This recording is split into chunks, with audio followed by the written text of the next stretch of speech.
Est-ce que c'est parce qu'ils sentent la soupe chaude que les riches se mettent à donner aux autres?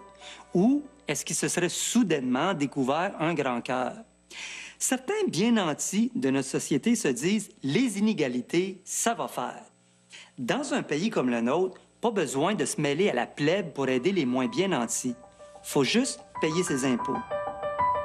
Forcer à donner, c'est l'imposition. Ce qui est extrêmement intéressant, c'est que depuis quelques années, il y a des grands milliardaires très connus des États-Unis qui disent « c'est pas normal que je paie pas plus d'impôts que ça ». Alors, oui, il faut les forcer à donner, et puis peut-être qu'ils vont découvrir la patte du don. Enfin, ça, c'est peut-être du wishful thinking. Des taux marginaux d'imposition très élevés, ça ne serait pas une première dans l'histoire. En Grande-Bretagne, jusqu'en 1979, la tranche supérieure des revenus des plus riches était imposée à 83 %. Aux États-Unis, après la Deuxième Guerre mondiale, le taux marginal d'imposition maximum était de 94 %. Bon, augmenter les impôts, c'est une manœuvre délicate. On voudrait surtout pas que les monuments de la culture demandent tous l'asile fiscal à Vladimir Poutine. Mais entre des taux d'imposition qui font fuir en Russie et la situation actuelle, il y a peut-être un juste milieu.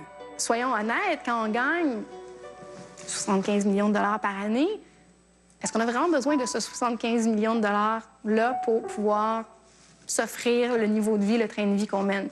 Il y a un certain niveau de revenu après lequel ça n'a aucun impact sur le niveau de vie, ça n'a aucun impact sur la définition de la personne.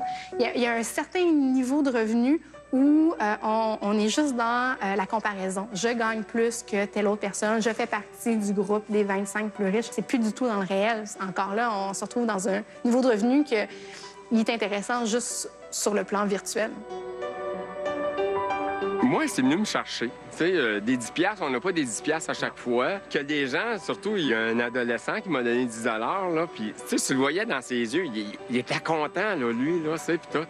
Donc, tu sais, oui, c'est touchant, puis c'est le fun. Puis j'espère qu'ils vont s'en souvenir de ce que ça leur a fait de donner 10 $.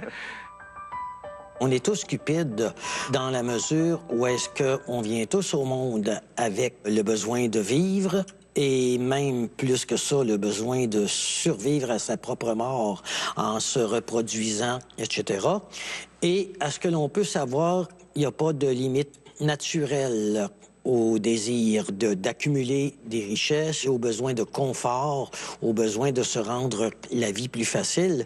Les limites naturelles à ça, si elles existent, on ne les connaît pas.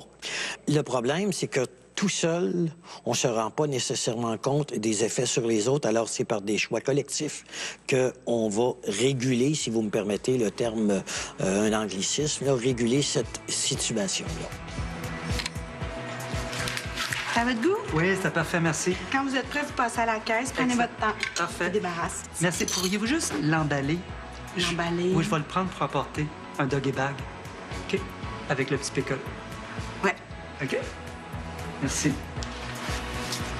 Service tapopé, je vais laisser 20 $.